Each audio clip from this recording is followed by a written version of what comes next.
जय हिंद दोस्त, आप देख रहे हैं दीपक वायरिंग एंड प्लम्बिंग। इस वीडियो में बताएंगे ये है मेरा 16 एम्पियर का सॉकेट और 16 एम्पियर का स्विच। यहाँ पे स्विच लगा हुआ है जो मेरा जल चुका है, हैवी लोड की वजह से स्विच मेरा जला हुआ है। तो इसमें दोस्त अब सबसे पहले देख लेते हैं कि इसको चेंज कैसे करते हैं। इसको चेंज करते हैं, साथ ही साथ एक नया बोर्ड को बनाने में हमें कितनी खर्च हो सकती है, मार्केट में कितना रेट होता है, और हम अपने से बनाते तो इसमें कितना अंतर आता है। ये मेरा 16 एम्पियर का सॉकेट लगा हुआ है। ये यहाँ पे मेरा जो स्विच लगा हुआ वो मेरा 16 एम्पियर का लगने वाला है। और दोस्त साथ ही साथ इसका कनेक्शन भी जानेंगे और ये कितना मॉडल का बोर्ड है, ये सारी जानकारी इसी वीडियो में मिल जाएगा। दोस्त वीडियो के लास्ट तक बने रहिएगा। अगर हमारे चैनल पर नए हो तो हमारे चैनल को सब्सक्राइब जरूर कर लें। ये मेरा दोस्त 16 एम्पियर का स्विच, अभी इसी को हम लगा के बताएंगे कि ये इसको कैसे लगाया जाता है। दोस्त ये मेरा डायग्राम है, मान के चलिए ये मेरा बोर्ड है। 16 एम्पियर का यहाँ सॉकेट लगा हुआ है, ये मेरा 16 एम्पियर का स्विच लगा हुआ है। देखिए, अब जब भी देखते होंगे 16 एम्पियर सॉकेट या 6 एम्पियर सॉकेट में आपको यहाँ 3 खुट्टी मिलता होगा।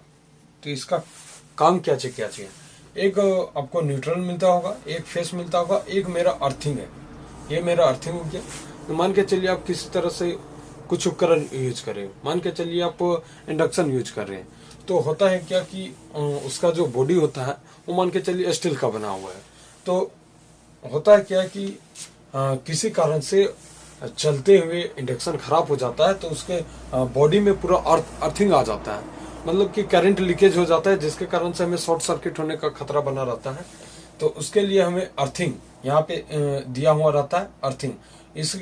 इसी कारण ये आप देखते होंगे कि ये दोनों के अपेक्षा ये मोटा होता है, हल्का सा मोटा होता है, ताकि ये जो फेस वाला आपको इंडक्शन के द्वारा जो बॉडी शॉर्ट किया हुआ रहता है उसके द्वारा आपको अर्थिंग से आपको ग्राउंड कर दे, अर्थिंग को ग्राउंड कर दे, इसीलिए हमें अर्थिंग बनाना पड़ता है। अब देखिए इसका कनेक्शन कैसे किया जाता है। मान के चलिए कि हमारा पास 2 फेस है, एक फेस है एक न्यूट्रल है, फेस एक न्यूट्रल।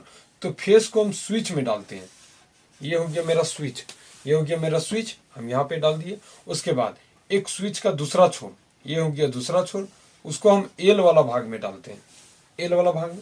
उसके बाद अब है मेरा ये न्यूटन को इधर से पास करके सीधा हमें न्यूटन में डाल देना है, ये हो गया मेरा।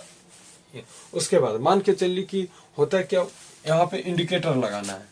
तो यहाँ पे इंडिकेटर मान के चलिए हमें यहाँ ये पूरा परिपक्व में एक इंडिकेटर लगाना है। मान के चलिए ये इंडिकेटर लगा दिया, इंडिकेटर।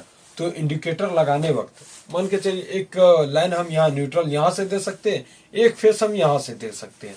तो यहाँ से देंगे तो होगा क्या कि जैसे ही मेरा लाइन आएगा तो यहाँ पे इंडिकेटर जल जाएगा। अगर हम यहाँ से ना देकर हम यहाँ से देते हैं, तो जब हम स्विच को ऑन करेंगे तो ही मेरा इंडिकेटर जलेगा। तो अब इसका कनेक्शन हम आपको प्रैक्टिकली करके दिखाते हैं। इसको हमें रिपेयर करने के लिए एक कटर, पिक्चर्स और एक टेस्टर की आवश्यकता पड़ सकती है। तो देखिए ये हमारा स्विच। अब इसको हम सबसे पहले ये 4 नट, यहाँ जो नट दिया गया है इसको सबसे पहले हम खोल लेते हैं। उसके बाद इसको सेम हम इस तरह से इसमें कसते हैं, जैसा कि आप देख सकते हैं। इसको सबसे पहले हम निकाल के फेंक देते हैं, इसका हमें कोई आवश्यकता नहीं है। देखिए हमने बोला था एक टेस्टर, कटर और एक पिक्चर्स की आवश्यकता पड़ सकती है।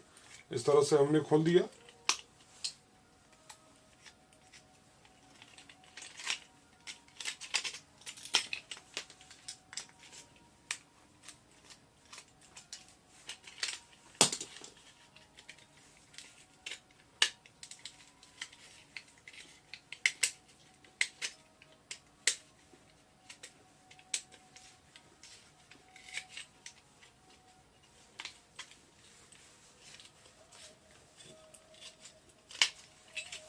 देखिए ये मेरा फ्रेश हो चुका।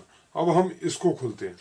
ये जो मेरा स्विच लगा हुआ था, जो पुराना, जो मेरा खराब हो चुका है, देखिए अब इसको हम ओपन करते हैं।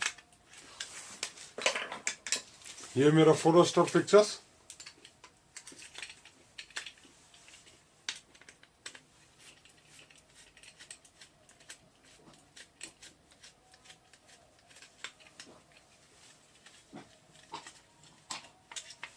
ये हो गया मेरा नट बोल्ट।